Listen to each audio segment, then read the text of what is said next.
Welcome to an IlmQuest presentation. Basic Fiqh, Zakah, and Fasting, presented by Yasir Qadhi. إن الحمد لله نحمده ونستعينه ونستغفره ونعوذ بالله من شرور أنفسنا ومن سيئات أعمالنا من يهده الله فلا مضل له ومن يضلله فلا هادي له وأشهد أن لا إله إلا الله وحده لا شريك له وأشهد أن محمدا عبده ورسوله أما بعد. The Zakah and fasting. And we're going to zoom over the main salient features of these two chapters. The fiqh of zakah, again, very practical, very useful. Again, most people are not aware of the details of this matter. What exactly do we talk about when we talk about the fiqh of zakah? The first thing we talk about is the types of wealth, meaning what do you give zakat on? What is the type of properties, ownership, what do you have that you have to give zakah on? And as a sub thing of that, we have zakat al-fitr as well. There's another type of zakah. And we also talk about the recipients of zakah. Well, who do you give zakat to? Who qualifies as the recipients of zakah?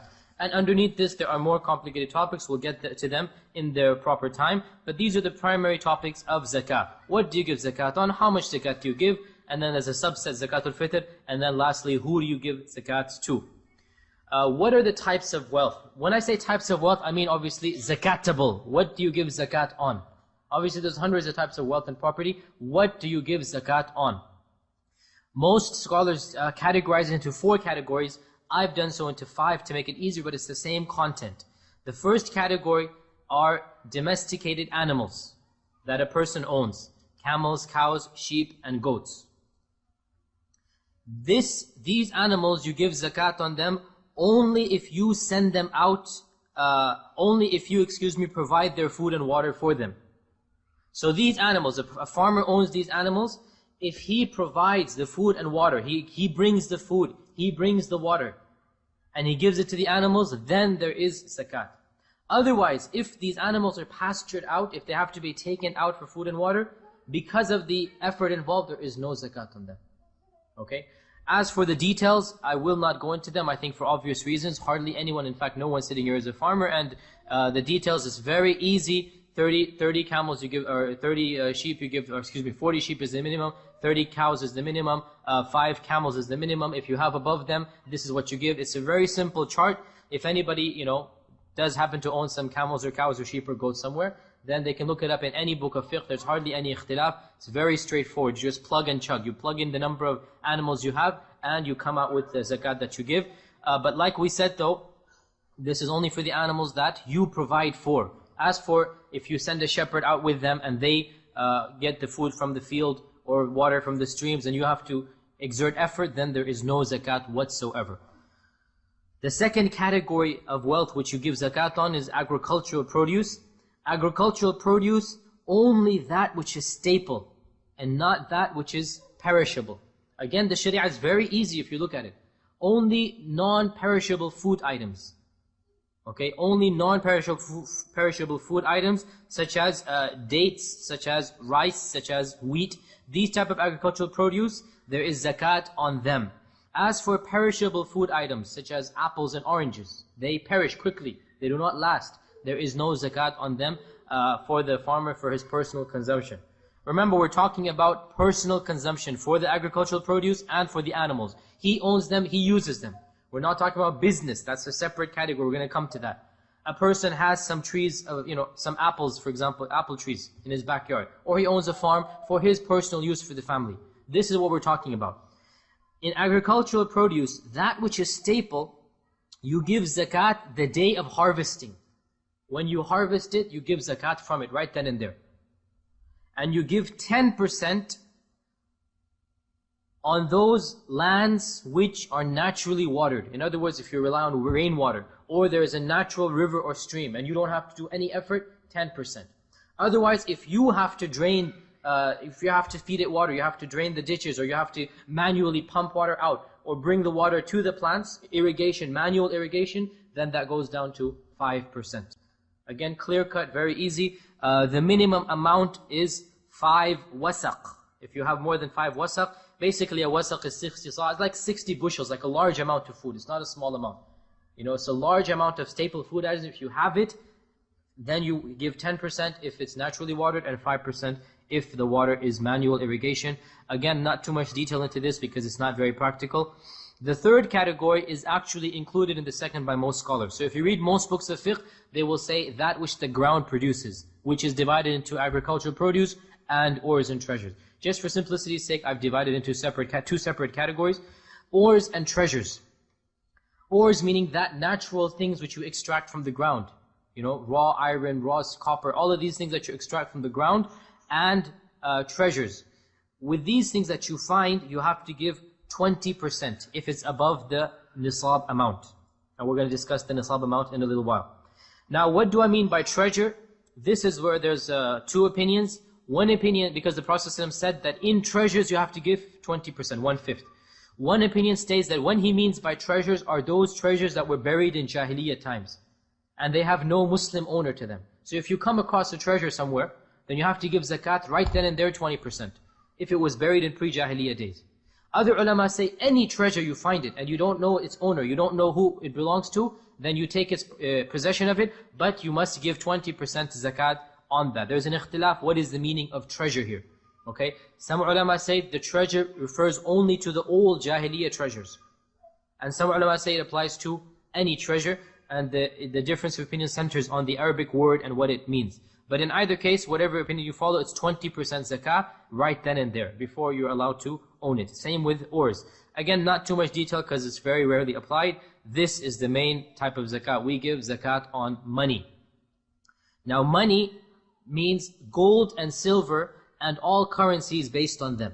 Okay, so the first time that the paper currencies were introduced, there was a lot of ikhtilaf over the ulama. Is there zakat on these paper currencies? Because in the old days, all of the countries, without exception, would actually mint gold and silver. Their currency would be gold and silver. Even this country, the silver dollar and whatnot. You would actually have precious stones or precious metals. Same with the other countries as well. If you look at the old currencies of the previous countries, it's actual gold and silver. In our times, there is something called paper currency. Most of us have never seen the real currency that for thousands, if not millions of years was being used. We're living in this age where every country is producing pieces of paper which has this magnificent value to it. Obviously, the correct opinion is you must give zakah on paper money. If you follow the other opinion, there is no zakah basically. Hardly any alim says that. When it was first introduced, there was a big ikhtilaf. Now it's understood that there is zakah on this currency that we own. When we say there's zakah on currency, this is with two conditions. The first condition is that it is above the minimum amount of nisab. The minimum amount. If you have above this minimum amount, then you give zakah. If it's below the minimum amount, no zakah. And we're going to discuss the nisab. The second condition is that 1 year must pass since date of ownership. You have to have that money and that amount for 1 entire year. If 1 year has not passed, there's no need to give zakat. What is the nisab of money? Well, the Prophet ﷺ has defined it to be 20 mithqals of gold and 200 dirhams of silver. 200 dirhams of silver and 20 mithqals of gold. 1 mithqal would be equivalent to, 1 mithqal of gold is equivalent to 10 of silver. So if you do the mathematics, 20 mithqals of gold is equivalent to 200 dirhams of silver. Basically, if you translate it into our times, it's not that large of amount. Some scholars say around $800, $900, $1,000. It's not that much of an amount. If you translate it and do the conversion factor, it's an insignificant amount for most of us. It just shows that you have enough that you saved above the bare means of your livelihood. You've saved it for the whole year. It actually translates out to 580 grams of silver. So if you calculate how much a gram of silver is and do the mathematics, it's less than $1,000. Okay, less than $1,000 US. If you have more than this throughout the year, then you have to give zakah, and the amount, as everybody knows, is 2.5%. Now the way that you do it in our times is very simple. The scholars say it a very easy way. Basically, you draw a mental picture of your bank account, if that is where all your money is. Or where all of your money you add it together, and you draw a mental graph of it going up and down throughout the year. Every time you got your paycheck goes up a bit, then you pay your rent, everything. A mental picture. The lowest point on that graph for the year, for the 12 months, that is where you have to give zakat on. Because that is what you've had for the entire year. Okay? So this is an easy way. There's a much more complicated way, but it does the same thing. This is the easy way, is that you have one date that you have to choose. This is the first step. Most people choose, let's say, 1st of Ramadan. Remember, it's the lunar year, not the solar year. You can't choose the 1st of January or the day you give your taxes. No, it has to be the lunar year. You give zakah more often than the solar year because there's 11 days difference. You choose one day of the Islamic year. Doesn't matter what it is. But most people like to give it in Ramadan just because it's extra blessings, but it's not inherently of the sunnah. Do whatever you want. Suppose you say 1st of Ramadan. Then you draw a, mental, or if you want a physical graph, literally, of how much money you had throughout the year. Okay? The minimum amount that you had throughout the entire year, that is your taxable, zakatable, if you like, amount, 2.5%. All other expenses, whether it's for the house, the car, whatever it is, you can exclude that, and the bare minimum that you had throughout the year, you give zakat 2.5% of that amount. The 5th category of wealth is business items. What do I mean by business items? I mean the stock that a person buys and sells, not the stock of the market, the stock meaning his trade. If a person buys and sells cars, his stock of cars. Okay? If a person buys and sells houses, this houses that he buys and sells. A person buys and sells clothes, his merchandise, if you like. This is called business items. Okay? If a person buys and sells anything, most of us, we have paid salaries. So we don't have any business items that we buy and sell. But there's businessmen, there's traders. These people, the equipment or the machinery or the clothing or the textile, whatever they buy and sell, their actual unit of buying and selling, that is taxable, that is zakatable, and the zakat must be paid also once a year, the same 2.5% and the same nisab. Let me give you an example now. A person buys and sells cars. He has a car showroom. He'll choose one day of the year, 1st of Ramadan. When the 1st of Ramadan arrives, whatever item he has in his showroom, the cars, he calculates their value and he gives 2.5% of that. That's it. It doesn't matter if the day before some rich man walked in and says, I want to buy 10 cars, and he buys 10 of his cars. If it wasn't planned, it's forgiven. It doesn't matter the day before he gets a new shipment of 100 cars, and usually he only has, let's say, 50. But that particular day, one day before 100 cars came, that's his responsibility. That day of the year, he calculates his zakah and gives it on that day. Whatever is in stock. Because again, it will be too difficult for the Sharia to ask us to calculate every day the stock in and out. It's too much. So it has simplified things and said one day of the year. You choose, after that you be consistent. And don't play tricks with the Sharia. Allah knows your niyyah. Don't buy right before the zakat date or sell trying to get out of it. This is, Allah knows your niyyah, and if you do so, you're sinful. But if it so happens someone comes in and says he wants to buy your entire stock, that's, you are exempt from the zakat on business items then. But then your money is a separate issue now, remember. It's transferred from 5 to 4, right? Because you just got $500,000, let's say, it goes up to number 4. And then you wait 1 year on that, and then you give zakat on the money. But we're talking about business items. Now when we say business items, we are specifically talking about what a person buys and sells. We are not talking about the equipment he needs to buy and sell. So for example, a person has a clothing store. Now he's going to have racks that hang the clothes. He's going to have cashiers. He's going to have counters. He's going to have a lot of things that are not bought and sold, but he needs them for the shop. If a person, is buying and selling cars, he's going to have a showroom. He's going to have a lot of things. That is not zakatable, That is not zakatable. There is no zakat on the permanent things that he needs for his business. The zakat is only due on the actual items that he is engaged in business in. Okay, I think it's pretty clear. You only give zakat on the actual trade items and not on the items you need to do that trade. Because that is your possession, you own it. Okay, you have a clothing store, you own the hooks, the hangers, the material that you hang the clothes on, the carpets, the show, you own that. You don't give zakat on that. You only give zakat on the actual clothing items. You calculate their value in one day of the year and you give zakat right then and there. These are the 4 or 5 items, depends on how you want to categorize them. There is no zakat on anything else. You don't give zakah on your house, on your cars, on your clothes, on your other possessions. There's absolutely no zakah. These are the 5 types of wealth that you have to give zakat on, and that is it. Nothing else. As a side point, stocks, without getting into the technicality of halal, haram, halal, haram, let's just give the fatwa immediately. If a person has stocks, they come under number 5, because it's a business thing. So stocks, one day of the year, whatever their value is, you give zakat right then and there. Okay? Because it's a business item, you're buying and selling in it. So the scholars state that the stocks, if you have them, they take the status or the category of a business item, in that you have one day set aside, and that day you calculate the value, the market value of the stock, and you give zakat 2.5% if it's above the nisab of the market value. One last issue, jewelry, women's jewelry. Is there zakat on women's jewelry? This is one of the biggest issues of zakah, where there's a lot of controversy and a lot of difference of opinion, because the question arises, does it come under personal possessions like house, car, clothes, or does it come under number 4, gold and silver, money? This is where the ikhtilaf comes. How would you categorize jewelry? You categorize jewelry as a personal possession, because if you have a business suit worth $1,000, right, or you have let's say like a platinum ring, a woman has a platinum ring with $500,000, there's no zakat on it if she uses it, because it's platinum, it's not gold and silver. Okay, but if she has gold and silver, does that come under non-zakatable like other possessions, or does it come under number 4, money? And it seems, and Allah knows best, that the ruling is it comes under money, and that there is zakat on gold and silver, because the Prophet ﷺ clearly said to a woman who was wearing silver, and to her daughter who was also wearing silver, do you give zakat on it? She said no. The Prophet ﷺ said, do you wish to wear a ring from the fire of hell?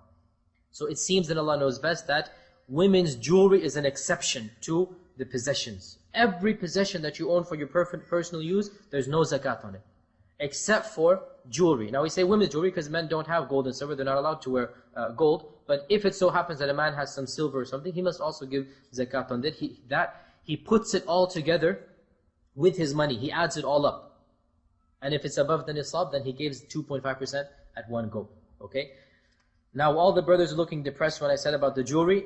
I must mention that the woman who owns her jewelry, she must give zakat, not the husband. She owns the jewelry. Okay? So now everyone's happy and smiling. However, if the husband wants to, he can give it on her behalf. That's his option and prerogative. It's as if he's giving her money, and then she can give that money on her behalf. It's up to him. But whoever owns the property gives the zakah. The husband, if he doesn't own the jewelry, he does not give the zakah.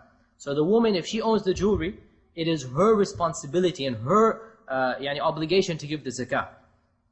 If she doesn't have cash and her jewelry is above the nisab amount, the 20 mithqals of silver, 200 grams of gold, 200 dinars of gold, if it's above the nisab and she doesn't have cash, she must sell some of the jewelry to get the cash, 2.5%, and then give that in zakah. And if the husband wishes to, he can give it on her behalf. It is as if he gave her a gift of money, and that money she can give it as zakah. We now move on to zakat al-fitr. Zakat al-fitr is a special type of zakah, which is just discussed as a side chapter, and then we move on to the other topics of zakah. The purpose of zakat al-fitr is to purify the sins of the one who has fasted. We all know this, is that zakat al-fitr is only due after Ramadan. It is to purify the sins of those who have fasted, and it must be given before the prayer of Eid al-Fitr. And it's allowed to be given a day or two before, but not much before this. This is a common mistake. Many people give zakat al-fitr 15th of Ramadan. This is a mistake. The Prophet ﷺ intended zakat al-fitr to be given on the day of Eid, but he allowed a concession for a day or two before. A short time, 3 days even, 4 days even, but a short amount of time. Not 2 weeks or 3 weeks before. Zakat al-fitr should be given as late as possible before Eid, before the actual Eid prayer. It is obligatory on every single Muslim, whether he fasted or not, whether he's male or female, child or adult, sane or insane. Every Muslim, slave or free person even, is obligatory as long as they have enough to feed themselves and their families for that one day, if they have more than that. So the conditions of zakat al-fitr are different than the normal zakat. There is no nisab. The nisab is you have enough to feed yourself for one day and your family for one day. So zakat al-fitr might be obligatory on certain people, even though zakat might not be obligatory on them. Okay? Zakat al-fitr is obligatory on more people than the actual zakat is. The amount of zakat al-fitr is very small. It is 1 sa' of staple food items. 1 sa' is equivalent to 4 cupfuls. A handful, You take a hand, you cup it together. 4 of them equals 1 sa'. A small amount, maybe like 4 or 5 pounds. I haven't done the calculations, but it's a very small amount. 1 bag, if you like, of any staple food item. This is what the Prophet ﷺ would give. He would usually give dates, but barley, wheat, even rice in our times, any staple food item, this is zakatul fitr. The question that everybody asks, we give money, or I give money, or I can't find people to give zakah. Frankly speaking, most people do not try to find people who want to take food items. Me personally, when I used live in Houston, we would always find the people that need zakat in money, in staple food items. We would always hunt down some families, some refugees, Muslim refugees, that they would need these items as food, and we would collect together. And remember, like 10 people can get together to give a huge bag of rice. It'll last them a few months. Another 10 people give them a huge bag of flour or barley. Another 10 give them other things. Also, realize, it is not obligatory that the poor people eat that food. They're allowed to sell it. So you can give them a large amount, let's say, of wheat or flour or dates or something, and then if they want to keep some and sell the rest, that's their prerogative. It's not that they have to eat it, it is just sunnah to give it in food items. Now, however, I do state that, realistically speaking, sometimes that might not be possible. Try your best. If it so happens you cannot do so, then, give it to as money, and inshallah, Allah will accept it. But the fact of the matter is, most Muslims are, lazy in this regard. And this is, in fact, one of the blessings of following the sunnah. You're going to hunt down people that need money. Otherwise, you just give it to the box there in, the center, you pray, and that's it, end of story.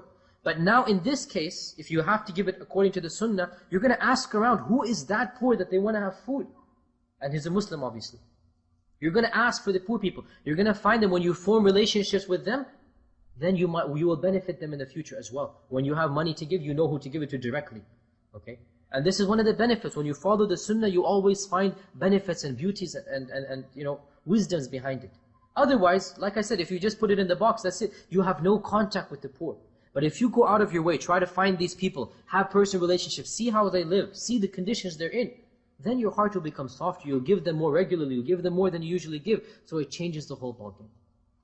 So I say that zakatul fitr should be given in food items, as the sunnah. The Sahaba never gave money. The Prophet ﷺ never gave money. Even though for other types of zakah he gave money. There must be a wisdom behind it. There must be a reason.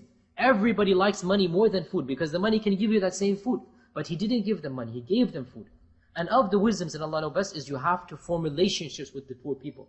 Go out of your way, call around, ask around, maybe even visit them. And how many people do that, with the poor? So this is of the wisdoms, but like I said, if it's not possible, inshallah, may Allah forgive us, and whatever we can do, if you have to give it in money, it should be done. One point, those that are responsible for collecting the zakatul fitr, they need to make sure that it's distributed before the prayer. There's another common mistake, is that those organizations that collect zakatul fitr, they collect hundreds of thousands of dollars before the prayer. And then the people pray and the zakah is still lying in those boxes. The zakah must be given to the needy before their Eid prayer. That is the whole point. And this is a big, big mistake. And in fact, we are responsible, because we know when we go to Eid and we hand in that zakat over there, at that box, we know that that will last for days and months and years. It's not going to be given to the poor. So we have not really done our obligation. Zakatul fitr needs to be distributed before the actual Eid prayer. That's the whole point of zakatul fitr, is that you give it so that nobody is hungry on those days. Everybody's enjoying. Even the poorest of the poor is going to have more than what he needs to feed his family and relatives. That is zakatul fitr.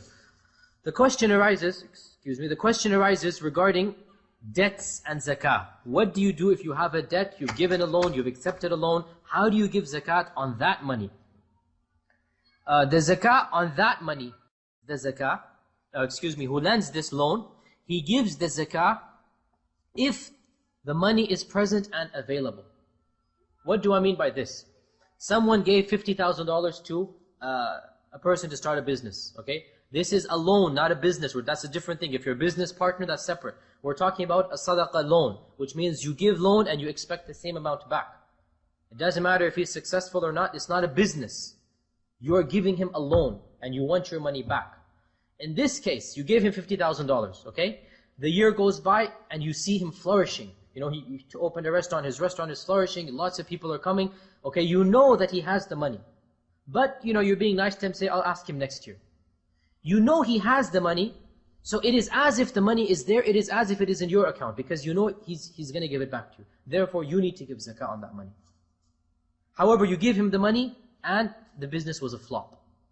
And he says, brother, please forgive me, allow me a few more years, I'm going to give you zakah, I'm going to give you the money back, just give me some more time. So the money doesn't exist. You don't know when it will happen. You don't know when you will get it back. In this case, you don't give zakah until he finally gives you that money.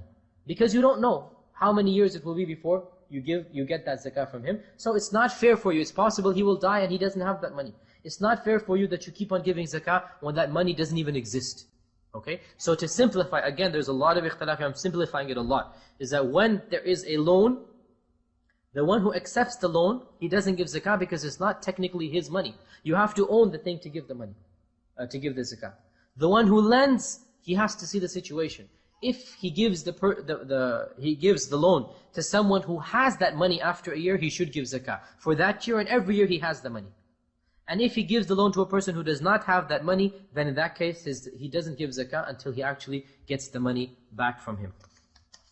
We now move on to the recipients of zakah. Who do you give zakat to? The recipients of zakah are clearly mentioned in the Quran. Surah At-Tawbah, Allah clearly mentions that إِنَّمَا الصَّدَقَاتُ لِلْفُقَرَاءِ وَمَسَاكِينَ. Allah mentions 8 categories. So these 8 categories are precisely and clearly mentioned in the Quran. You cannot give zakah to other than these 8 categories. If you do so, your zakah is not accepted by Allah Azza wa Jal. Allah says, إِنَّمَا الصَّدَقَاتُ لِلْفُقَرَاءِ وَالْمَسَاكِينَ. To the faqirs and to the masakeen. What is the difference between a faqir and a miskin? It's basically the same thing, a poor person, but the scholars state the faqir is let's say a very poor person. Let's say like a homeless person or whatever. He has less than even half the amount that he needs. And the miskin is someone who is poor, but he has some possessions. He has something, but not what he needs. So he might own a house, but he cannot feed his family properly, or he cannot pay for his children's tuition. Basically, the minimum amount that a person should be living at, he cannot live at that level. But he has some possessions, he'll be called miskin. If he's even lower than that, he'll be called faqir. Okay? So, I mean, again, the point is a person who cannot live according to what or how he should live. Such a person is categorized as a faqir or a miskin. Now, what is the difference between them? Again, the scholars have some ikhtilaf, but really it boils down to the same thing, because both are allowed sadaqah, or charity, excuse me. Both are allowed zakah. Okay? Or they don't have a car in this type of city where you need a car, and they're having very difficulty with, the bus system and whatnot. This thing is a person, he might have some possessions, but he can't live normally. He is qualified as a miskin. You can give him zakah. The third category, إِنَّمَا الصَّدَقَاتُ لِلْفُقَرَاءِ وَالْمَسَاكِينِ وَالْعَامِلِينَ عَلَيْهَا. Those collecting it. Now in the Muslim state, what would happen is that the Muslim state would, and it should, if there is a Muslim state, send out people to collect zakah. So they'll assign you, and you. You go and collect zakah in this territory, you go to that territory, then they're going to go and collect zakah. Now obviously you need to give them some stipend, some wage, some salary. So Allah says the Muslim state can give these people their salary from zakah. In our times, obviously, we're not doing this, so this doesn't apply. But basically, the wages of those in charge of zakah. Anyone who's responsible, the ones who collect it, the ones who, write it all out, the accountants who are responsible for calculating it, then those who go and distribute it. Basically, the zakat department, where does it get its income from and its running operations from? Its cost of maintenance from the zakat money itself. Again, that doesn't apply in our times. The fourth, وَالْمُؤَلَّفَةِ قُلُوبُهُمْ. Those whose hearts wish to be reconciled. These are the people who we are worried they are going to harm the Muslim state, or that we want to make Islam soft for them, for their hearts. In other words, we want to guide them to Islam or protect Muslims from their evil. So the Muslim state only, not us, the Muslim state is allowed to give them zakat. The Prophet ﷺ would give large amounts of zakat to tribal leaders. And what would happen? As one of them said, the Prophet ﷺ gave him 2 valleys of sheep. I mean, hundreds and thousands, a huge amount of sheep. He gave it as zakah, he gave it to him. And he was not a Muslim at that time. And this is the only category you don't have to be a Muslim. The rest you have to be a Muslim.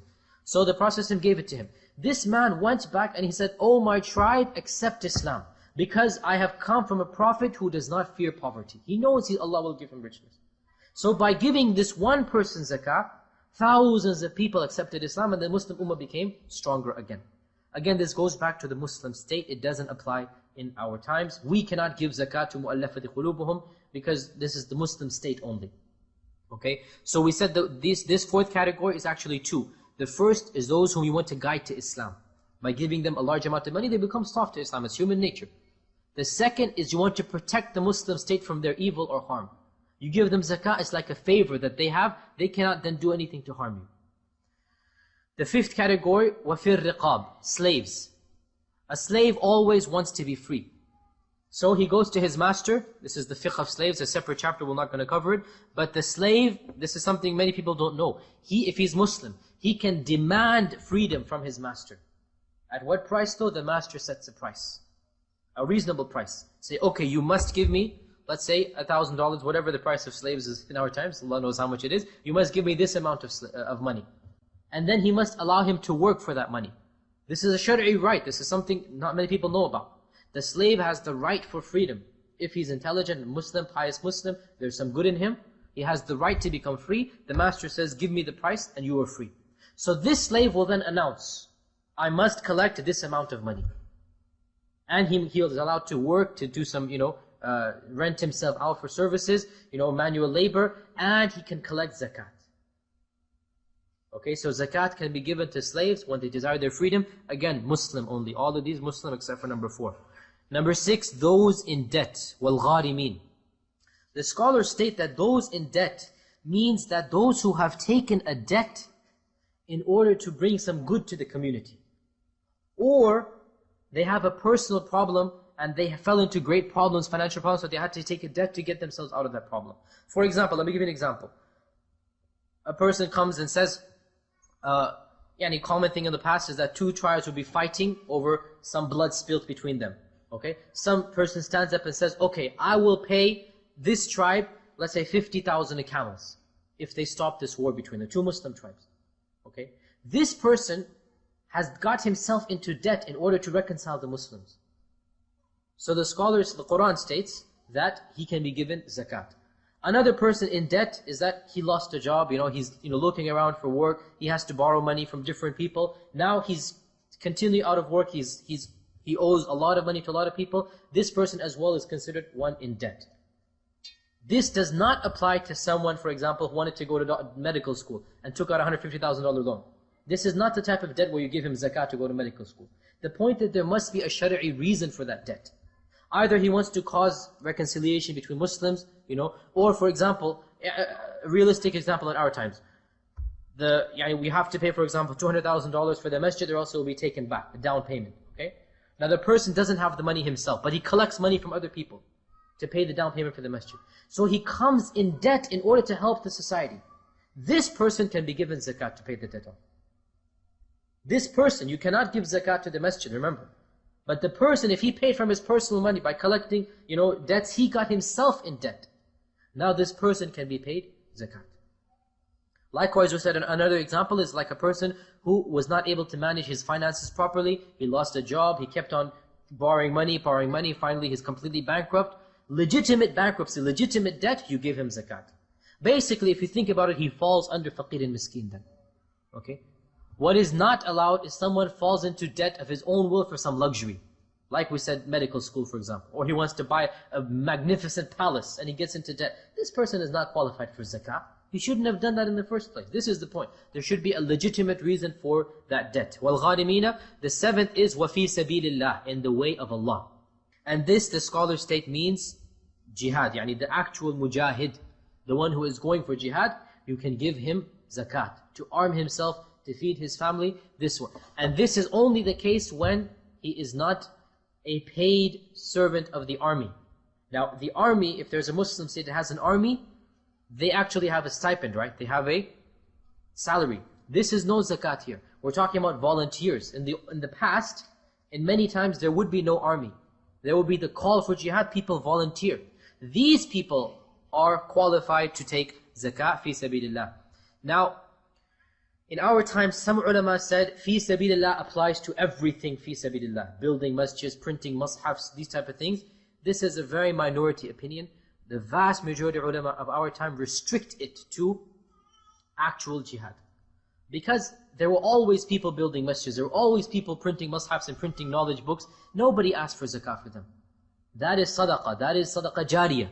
That is waqf, endowments. It's not zakah. Zakah is specific for these 8 categories. And I follow this opinion as well. You cannot give zakah for other things. And it's gone to ludicrous levels. I was present where there was a fundraiser for a television program station, where you needed $100,000 for one 30-minute session.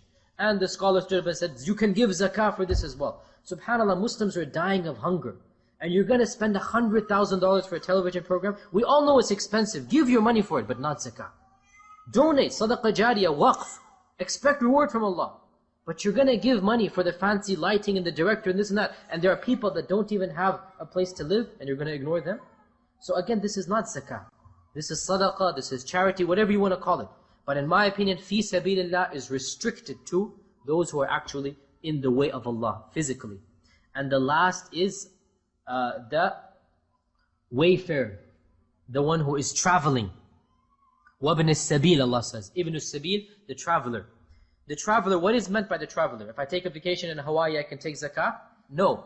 What is meant by the traveler is someone who has plenty of money in his hometown, but he's gone on a journey and his money ran out, or it was robbed, and he doesn't have the opportunities to get that money. Now technically he's rich, he has millions in his hometown. But in those days there's no bank accounts, no transfers, no ATM cards, so he's lost, stranded, he can take zakah. In our times this will only apply if the person cannot transfer the money from his bank to his location. Okay? If the person cannot transfer the money to where he is, then he qualifies under here. Otherwise, if he has money and he can transfer it, then that doesn't apply. Now, number 3, 4, and 5. They really practically cannot be practiced by us in our times. 3 is those collecting it. 4 is mu'allafati qulubuhum. 5 is slaves. Practically speaking, you can't really do it in our times. Okay, just know it, be aware of it. If the situation arises where you can do it, alhamdulillah. But I'm just being frank now. We don't live in those times anymore.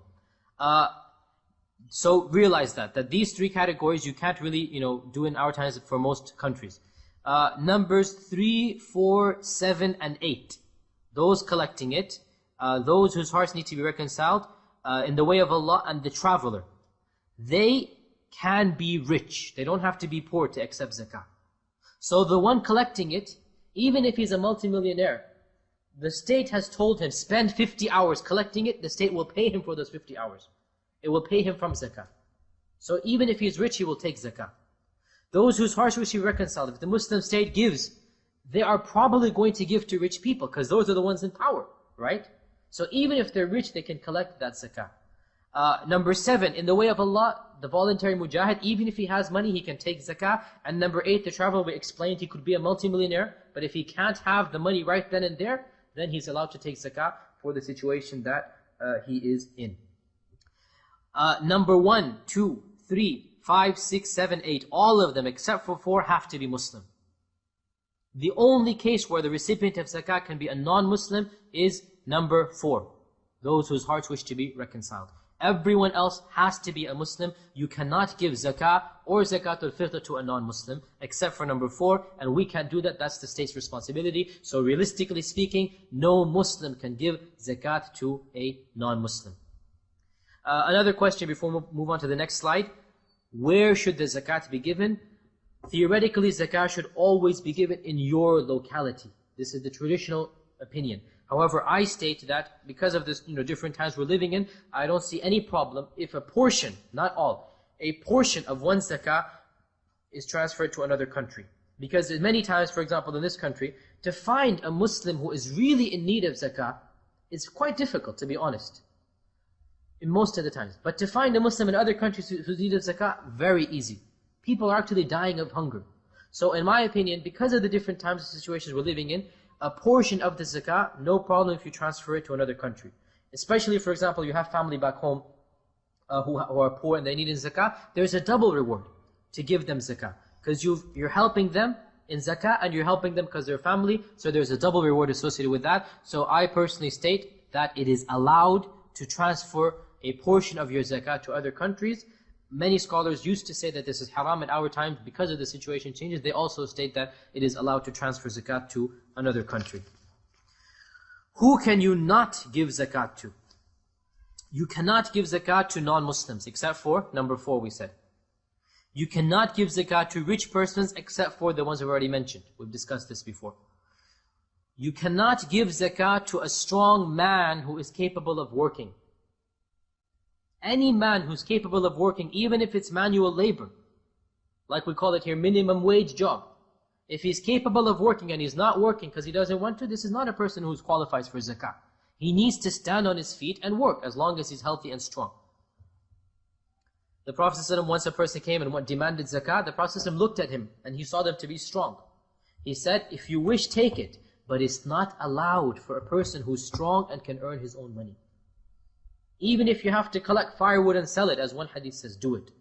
But don't take zakah. Zakah is also not allowed for the family of the Prophet ﷺ, meaning the tribe of Banu Hashim. Those who are descendants of this tribe, they are not allowed to accept zakat money. They cannot accept it. Also, zakat is not allowed to be given to those whom one is responsible for. You cannot give zakat to your wife. You cannot give zakat to your son and daughter. You cannot give zakat to your mother and father. Why? Because if they're poor, Shari'i-wise, you are obligated to take care of them. If you take care of them, you cannot give them zakah. You cannot give your son and daughter zakah because you have to take care of them if they cannot take care of themselves.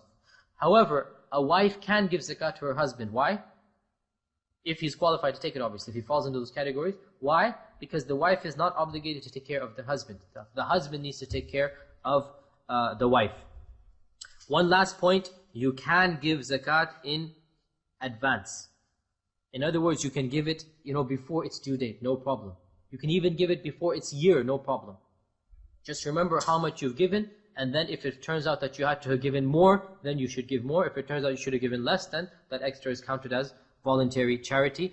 Abbas would give zakat for a year or two in advance, the uncle of the Prophet, and he would give it in advance. Sometimes he would have a lot of money, he would say, okay, I want to give zakat in advance so that I don't have to worry about it at a later date. So he would give a large amount and remember that and then calculate accordingly. You can give it in advance. You cannot give it after its due date. If you do so, you're sinful. You cannot delay giving zakat. If you do so, you are sinful for every day that you do not give zakah, because zakah is an annual obligation. It can be given before, but you cannot give it after its due date.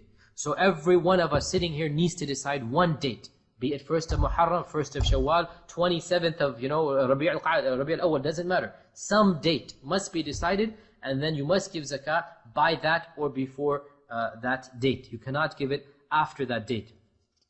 As for charity, sadaqah, it can be given to anybody at any time, no conditions. You can give charity to a kafir, sadaqah. You can give it to a person who is rich, it doesn't matter. Charity has no conditions to it. Unlike zakah. Zakah, this is where the fiqh comes. You have to know who to give it to, when to give. Charity, you can give to anything. Building a masjid, printing Qur'ans for the schools. Realize, you cannot give zakah to many things which are good in Islam because you're supposed to do them outside of zakah, like building a masjid. You cannot build masjid with zakah.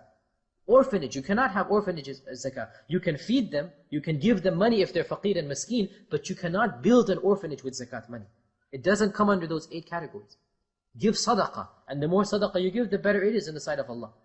But the zakah money is a special category, and this is the fiqh that we have discussed. As for charity, no conditions attached. Do whatever you want, printing Qur'ans, printing books of knowledge for free, whatever you want to do, that comes under charity or sadaqah, and it doesn't come under zakah. That was the fiqh of zakah. The fiqh of fasting. In the fiqh of fasting, what do we talk about? We talk about how to decide the beginning and ending of the month. We talk about those acts which nullify the fast. We talk about those rules or the penalties that apply to those who do not fast, and other miscellaneous matters. We'll quickly go over them as well. These are the 4 main things we talk about in the fiqh of fasting. So we move on. How do we decide the beginning and end of the month?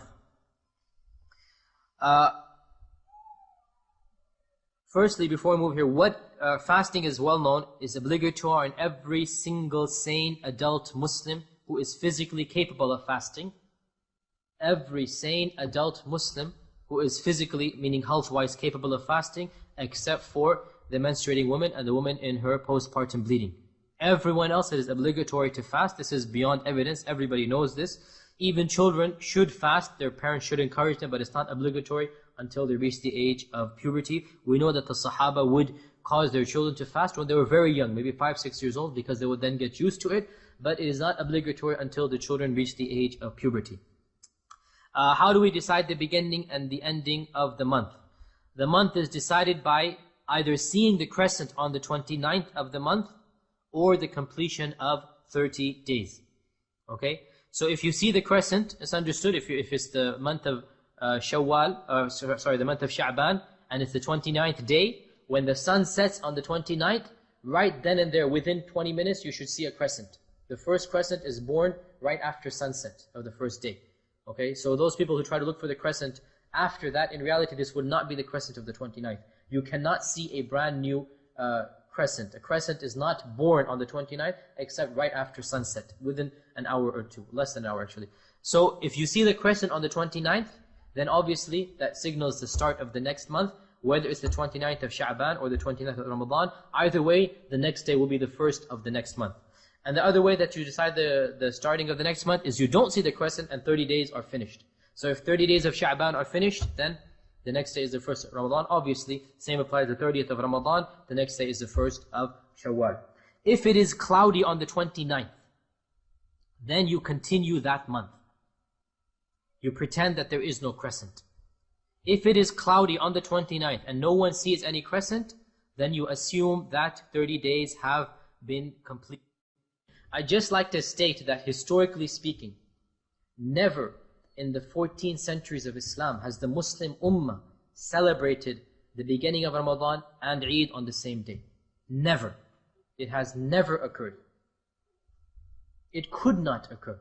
Because the Muslims of Spain would not have found out about the crescent of Mecca, for example, except after 3 weeks. And the Muslims of China would not find out about the Muslims of Spain except for a month and a half. So there is no physical way for the Muslim Ummah to have united except in our times, with the phone and the satellite and this and that. Otherwise, before this time, the issue never arose. It's understood that every locality will have its own sighting. Therefore, it seems to me that the correct opinion is that every country should go by its own sighting, for the simple reason that that is the way it has always been, and it will always remain that way. And there's proof for this in the Sunnah.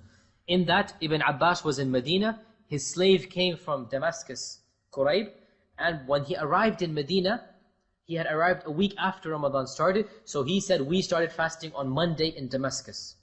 So Ibn Abbas said, as for us, we started on Tuesday, and we are going to follow the Sunnah.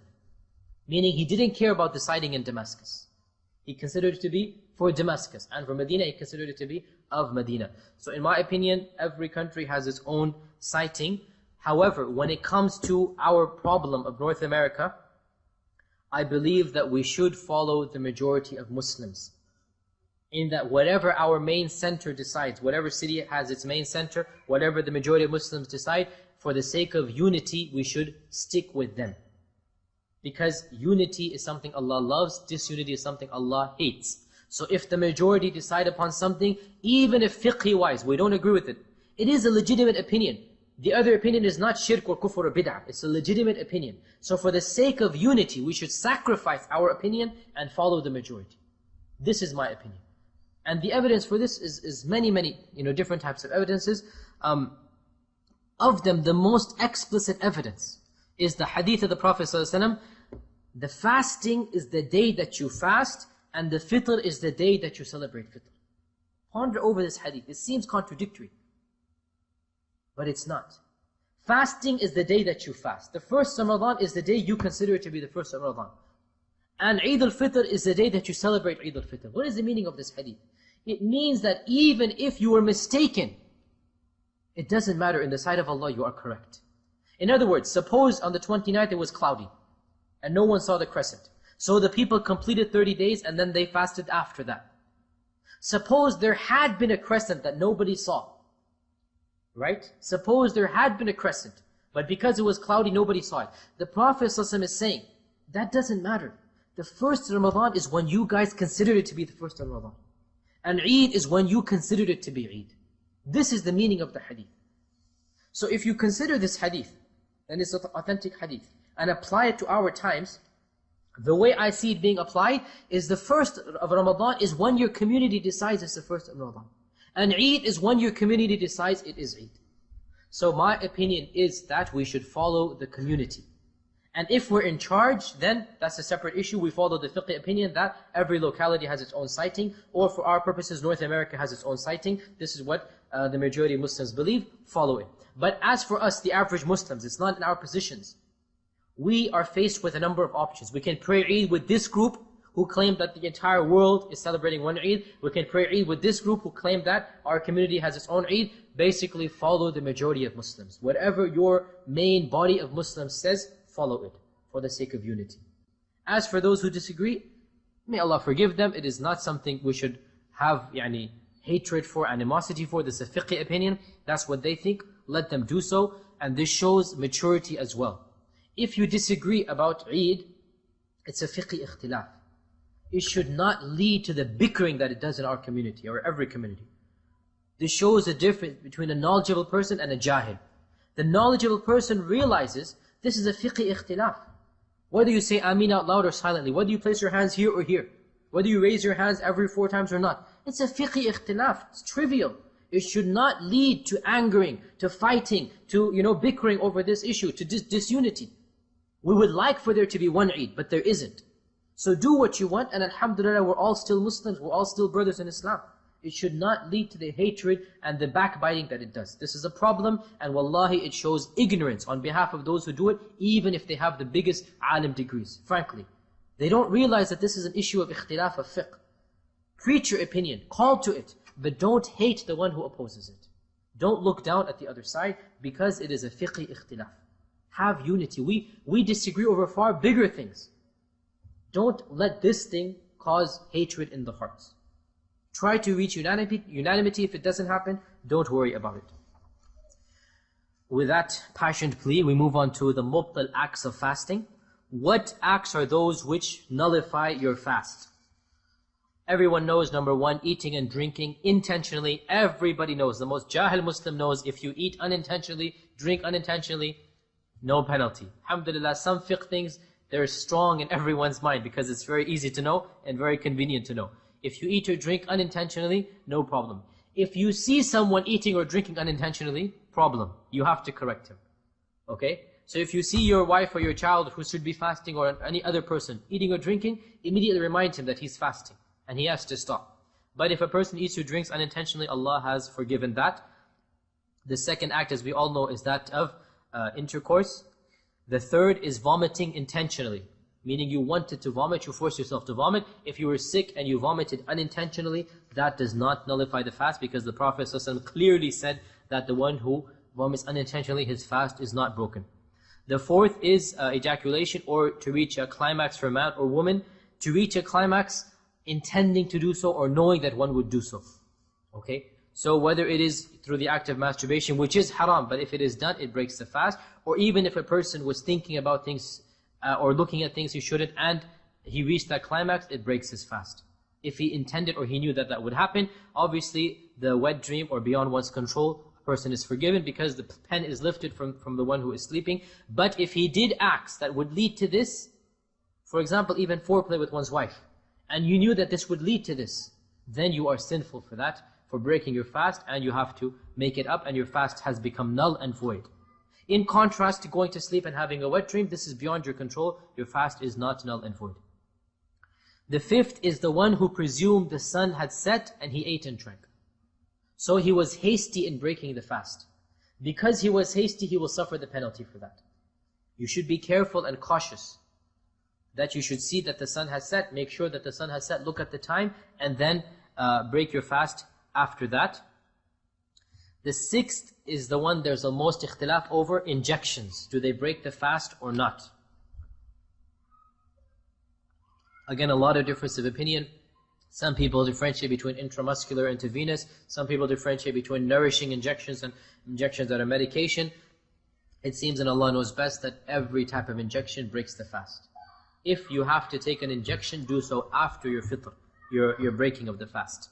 If you cannot live without it, like you're a diabetic patient or something, in that case, in my opinion, fasting is not obligatory on you. If you need to take your injections, right? In my opinion, fasting is not obligatory on you in that case, and you move on to the sick one who pays a penalty, and there is no sin on you for not fasting. Those who do not fast. Number 1, Women in menses or nifas, women in hayd or nifas, they do not fast, obviously. What is the penalty on them? No penalty, they just make it up. No sin, they are prohibited from fasting, and they make up the fast after their menses or after their nifas. If menses, by the way, finish, if the blood finishes before Fajr, then even if they have not taken a ghusl, they must fast that day. So the women should be cautious. They should look at their cycle every morning before Fajr. When they're going to finish their cycle, they think the time will come, they should be cautious and see. If the blood finishes before the adhan of Fajr, they have to fast that day, even if they haven't taken the ghusl. The same, for example, applies for janaba, obviously. You can be in the state of janaba when you start your fast. You don't have to be in the state of ghusl to start it. But obviously you have to take the ghusl for the Fajr prayer. But if the adhan of Fajr is called and you're in the state of janaba, you still start your fast, no exceptions there. If the menses finish in the middle of the day, some scholars state she should not eat for the rest of the day. You understand? The menses finish at dhuhr or at asr. Is she allowed to eat or drink for the rest of the day? Some scholars say no. I say yes, because it's not her fast. Why should she be prohibited from eating or drinking? That's not her day of fasting. So she should continue, but she should obviously respect those who are fasting and not eat or drink in front of them. The second category of those who should not fast are the sick and the traveler. By the text of the Quran, those who are sick, slightly sick, or who are traveling, they have the excuse not to fast. If they fast, their fasting is accepted. No problems, no penalty. If they do not fast, no penalty, they just have to make it up when they become healthy or when they return back home. The sick, for example, he has a fever, for example, slight sickness, not a strong fever. If he thinks he can fast and he wants to fast, no problem. But it is better for him that if he thinks that his sickness will be prolonged or become worse, that he should not fast. In other words, it is encouraged for the one who is sick or the traveler not to fast if it will cause hardship. It is sunnah not to fast if it will cause hardship. Some people say the traveler in our times must fast because he is going to be in a plane, air-conditioned plane, sitting down, no hardship. No, this is not the case. The case is that if he is traveling, he need not fast. The issue arises, the question arises, what is better? Should he fast or should he not fast? The response, if it will make it difficult for him to fast, his traveling will become very difficult, his sickness will become longer or become very difficult to bear, then the sunnah is he should not fast. And if it is something, he has a slight headache, obviously this does not qualify as a sickness, or he's traveling for 3 hours and then it will be time for Maghrib. Most people in this case, they'd rather fast and get it over with rather than make it up after Ramadan. So for them it is better for them to fast and to avoid taking the concession. There is no penalty by the text of the Quran. They're allowed to break their fast and they make it up when they finish. The third person is someone who is old and cannot fast, or someone who is permanently sick and cannot fast, like the diabetic. He cannot fast. Severe diabetic, he cannot fast. Again, by the text of the Quran, there is no sin upon him, but there is a penalty of feeding one poor person for every day he does not fast. He feeds an average meal, one meal. For example, some meat and rice, whatever some staple food item is given, even a hamburger and fries, whatever is an average meal. You give that for every day to those who can accept that, the zakat al-fitr, you give it to those people who are qualified to be given this penalty. Again, by text of the Quran, no ikhtilaf. If you're very sick and cannot fast permanently, the diabetic, he doesn't think he's going to be cured, or you are old and cannot physically fast, this is what you do. So as of yet, no ikhtilaf, no problems. This is where the problem comes, or the ikhtilaf comes. What should women who are pregnant or women who are breastfeeding do? Firstly, carefully listen to me. A pregnant woman or a woman who breastfeeds her child, they are not exempt from fasting unless they fear for themselves or their children. Many women think if they're pregnant, it's an excuse that they don't have to fast. No, this is not the case. No scholar says so.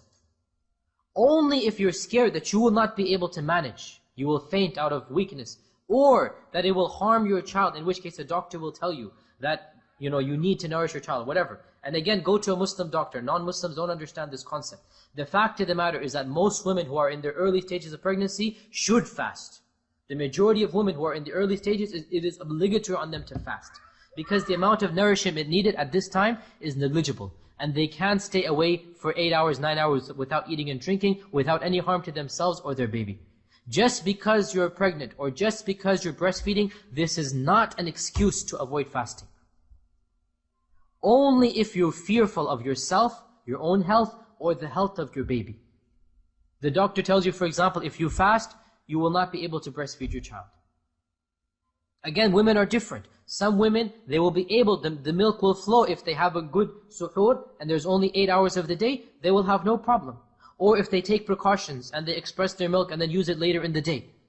Again, they can take precautions and fast.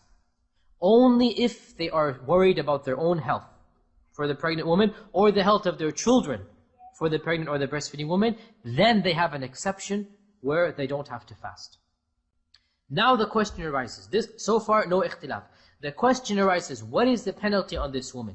Will she be categorized in number 2, in which case she must make up the fast afterwards, or she be categorized in number 3, in which case she must give a penalty? Everyone following so far, right?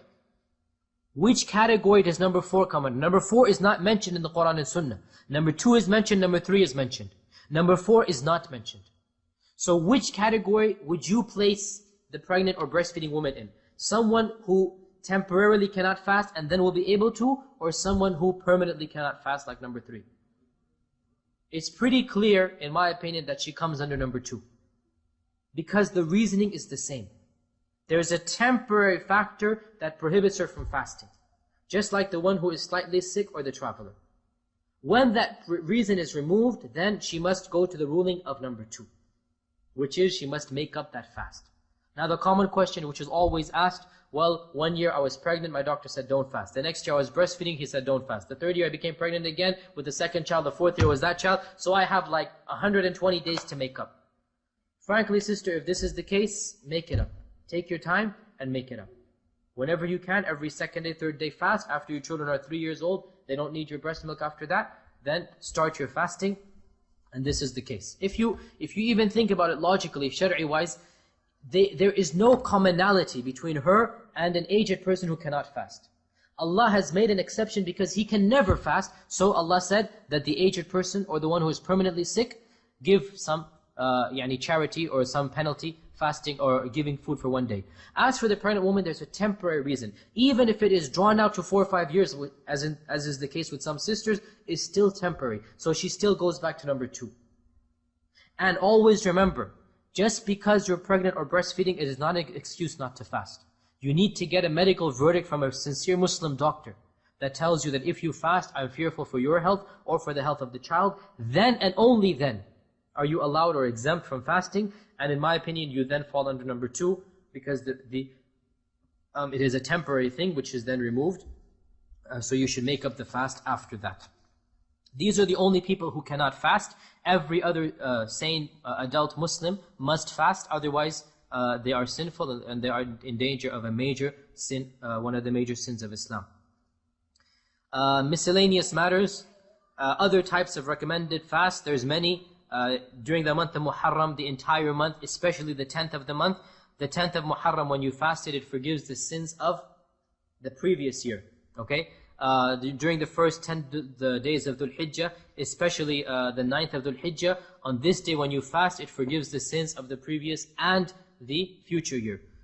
These are all sunnah fasts, the 6 days of Shawwal. The Prophet ﷺ said, whoever fasts Shawwal and then follows them up, whoever fasts Ramadan and then follows them up by the 6 days of Shawwal, it will be counted as 1 full year for him. Okay? Now, by the way, sisters or brothers who need to make up their fasts, they cannot fast Shawwal before finishing Ramadan because they haven't finished Ramadan. So the sister in her menses, she missed 7 days. After Ramadan, when is Shawwal, she cannot jump to the 6 days of Shawwal. Why? Because that is wajib, this is sunnah. She cannot allow a sunnah to be done before a wajib. Secondly, she would not have finished Ramadan before jumping to Shawwal. The Prophet ﷺ said, whoever fasts Ramadan and then moves on to Shawwal. The woman who doesn't fast 7 days because of her menses has not fasted Ramadan. So she has to make up Ramadan, those 7 days, and then Shawwal, those 6 days if she wants to. 6 days are optional, remember. Okay, she cannot jump to the Shawwal without making up the missed days of Ramadan. Also the 13th, 14th and 15th of every single month is sunnah to fast. Also Mondays and Thursdays of every week it is sunnah to fast. And the best fast is the fast of Dawood. What would Dawood alayhi salam do? Fast one day and not fast another day. The voluntary fast, any of these voluntary fasts, they can be broken at any time with no penalty. If you want to just fast for the sake of Allah, a voluntary fast, and then in the middle of the day you became tired or dizzy or thirsty, no penalty. You can break it up and you don't have to make it. Obviously you've lost the reward, but there is no sin on you. Also, it is not prerequisite to have the intention before Fajr. Now the fard fast is understood that you must intend before Fajr. Ramadan comes, you have to intend, oh Allah, I am fasting every single day of Ramadan. However, in a voluntary fast, you don't have to have that intention. If you wake up, for example, and then you rush to work or school, and then you pray Dhuhr or something, and then you realize you haven't eaten or drank anything from Fajr, you can start your niyyah right then and there, and then continue your fast until the end of the day. Obviously, if you had breakfast, you can't intend to fast after that. But we're saying if you remembered or you decided to fast in the middle of the day, and there was no food that you ate before or drank before, then you can have the intention in the middle of the day, and the rest of the day you abstain from eating and drinking, and that will count as fasting. We'll conclude by stating some days are strongly discouraged to fast by themselves. Of them is Friday and Saturday. You should not fast Friday by itself. You should not fast Saturday by itself. Also the day of doubt. The day of doubt is the day in which you're unsure if Ramadan has started or not. If it's the 29th of Sha'ban and the skies were cloudy and you weren't sure if the next day is the first, the next day is called the day of doubt. To fast that day is prohibited. Okay? Also, it is haram to fast on the two Eids. Eid al-Fitr, Eid al-Adha, you should not fast. And the days of Tashriq, also the days of Hajj, the 10th, 11th and 12th, it is disliked to fast on those days as well. We conclude. Oh, I forgot to give one last point. The penalty for breaking the fast of Ramadan. The penalty for breaking the fast of Ramadan, I forgot this. Here. This thing I forgot. There is one penalty that needs to be given. Everything else, if you do it, number 1, 3, 4, 5, 1, 3, 4, 5, and 6, if you do it, then you have to make up the day. Okay? But if you have intercourse, then there is a penalty associated with that, and that is that you must fast for 2 full months, or feed 60 people, or free a slave. You must do these things if you have intercourse in the daytime of Ramadan, because there's a severe penalty for that. The others, there's no penalty, there's just a sin, and you make up the day. But if actual intercourse occurred, then you must fast 2 consecutive months, 60 days non-stop. If even one day you didn't fast, you start to count all over again, 1 to 60, severe penalty. If you're physically not able to fast, then you move on to freeing a slave. If you cannot do that, then you move on to feeding 60 people. With this, we conclude the fiqh of fasting. You've reached the conclusion of this CD. Take the opportunity to evaluate yourself by going to ilmquest.org, where you will find a short quiz